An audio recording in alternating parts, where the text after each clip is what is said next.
ٹھیک ہو گیا. علی بھائی، قرآن میں اکثر میں نے پڑھا ہے کہ شیطان تمہارا کھلا دشمن ہے، اور شیطان وسوسے دیتا ہے. اکثر ہم سنتے ہیں کہ شیطان حاوی ہو گیا تمہارے اوپر. یہ آخر شیطان کیا چیز ہے، اس کے بارے میں کچھ بتائیں.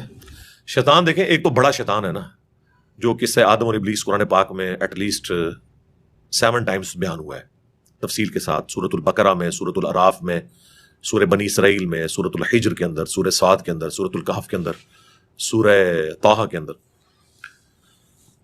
وہ بڑا شیطان جو حضرت آدم علیہ السلام کے ساتھ وہ پورا معاملہ ہوا.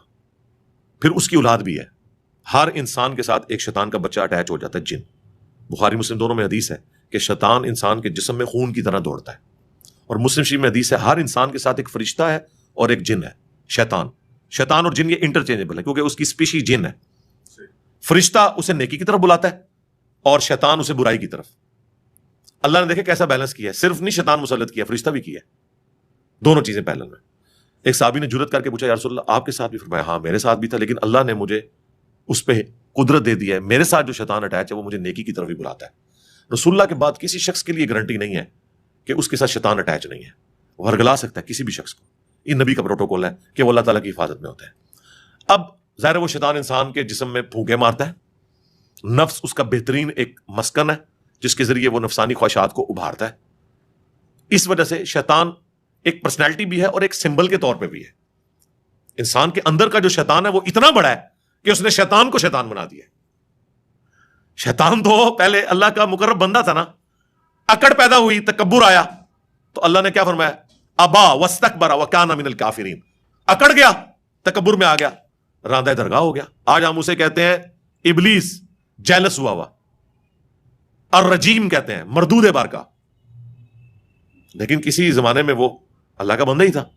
شیطان کو شیطان نفس نے بنایا، تو وہ تو نفس ہمارے ساتھ بھی اٹیچ ہے. اس نفس کو آپ سمجھ لیں کیٹالسٹ کا کام کرتا ہے. جیسے کیمسٹری میں کیٹالسٹ ڈالا جاتا تھا نا کیمیکل ریئیکشن کو تیز کرنے کے لیے. اصل جس شیطان سے آپ نے بچنا ہے نا وہ اندر کا نفس ہے، جس میں وہ بڑا شیطان بھوکے مارتا ہے، یا آپ کے ساتھ جو اٹیچ شیطان ہے. اور اسے بچنے کا آسان طریقہ ہے، وظائف ہے. لا حول ولا قوت الا باللہ، اعوذ باللہ السمیع العلیم من الشیطان الرجیم. اور سب سے بڑھ کر جب آپ اللہ کا ذکر کرتے ہیں تو بخاری مسلم کی احادیث اس پر گواہ ہیں. کتنی احادیث، میں نے اس پہ پورے لیکچرز دیے ہیں کہ جیسے آپ اللہ کے ساتھ اٹیچ رہتے ہیں شیاطین آپ سے دور رہتے ہیں. اچھے ماحول کی بھی تو یہی برکت ہوتی ہے. اور جب آپ اللہ کا راستہ چھوڑ دیتے ہیں یہ آپ کے اوپر حملہ آور ہو جاتے ہیں. سورہ زخرف کی آیت ہے کہ جو رحمان کے ذکر سے غفلت اختیار کرتا ہے ہم اس پہ شیطان مسلط کر دیتے ہیں، پھر وہ اس کا ساتھی بن جاتا ہے. یعنی اس کا مطلب ہے کہ شیطان مسلط ہونے دیتے ہیں.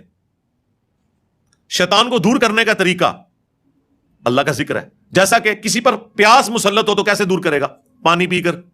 بھوک مسلط ہو تو کیسے دور کرے گا؟ کھانا کھا کر. شیطان مسلط ہوا ہے تو اللہ کا ذکر کر کے.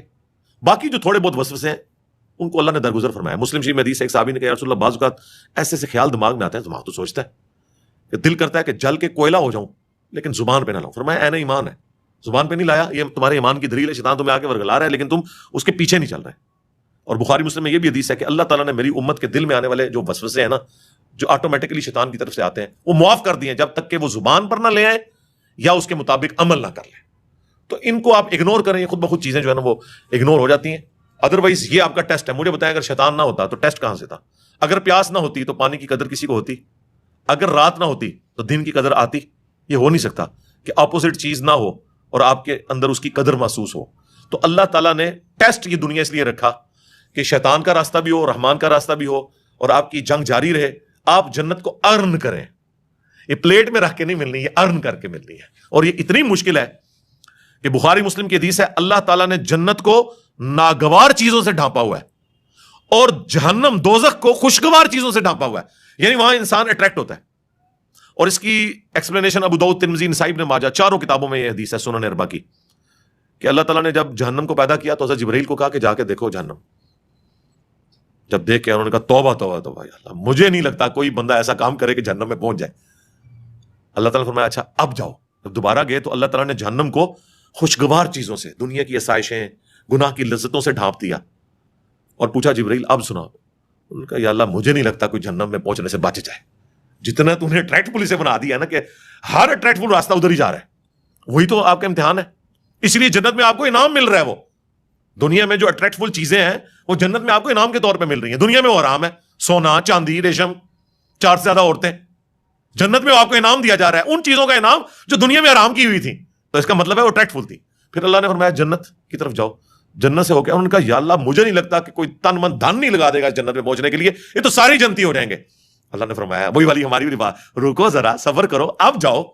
جب دوبارہ گئے حضرت جبرائیل، انہوں نے دیکھا یہ تو مشقتوں سے ڈھانپی ہوئی ہے، کہیں روزوں کی مشقتیں ہیں، کہیں حلال اور حرام کی مشقتیں، کہیں نمازوں کی مشقتیں، کہیں جہاد اور قتال کی مشقتیں. انہوں نے کہا یا اللہ مجھے نہیں لگتا کوئی جنت میں پہنچنے میں کامیاب ہوگا الا یہ کہ کوئی خوش نصیب ہو. اور یہ قرآن کی آیت ہے وَلَقَدْ ذَرَأْنَا لِجَهَنَّمَ كَثِيرًا مِنَ الْجِنِّ وَالْإِنسِ. جنوں اور انسانوں کی اکثریت جہنم کے لیے پیدا ہوئی ہے، الٹیمیٹلی یہی رزلٹ نکلنا ہے. لیکن ساتھ اللہ نے فرمایا ہم نے ظلم نہیں کیا، ہم نے انہیں عقل دی تھی وہ سوچتے نہیں، کان دیے تھے سنتے نہیں، آنکھیں دی تھی دیکھتے نہیں. یعنی وہ دیکھنا عبرت والا کہ ان انسٹرومنٹس کو یوز کرتے. ان السمع والبصر والفؤاد كل اولئک کان عنہ مسئولا، جو قرآن میں ہے کہ بے شک آنکھ کان عقل اس کے بارے میں پوچھا جائے گا. ان انسٹرومنٹس کو یوز کر کے تم نے حق بات تک پہنچنے کی کوشش کیوں نہیں کی؟ تو اللہ نے یہ ہمیں حواس خمسہ دے کے اکاؤنٹیبل ٹھہرا لیا. ہم اپنے حواس خمسہ کے اوپر جو عقل کا چیک اللہ نے رکھا ہے اس عقل کو یوز کریں تو ہم اپنی شہوات کو کنٹرول کر سکتے ہیں. عقل کی وجہ سے آپ اکاؤنٹیبل ہو گئے. بس یہ سمپل سی بات ہے.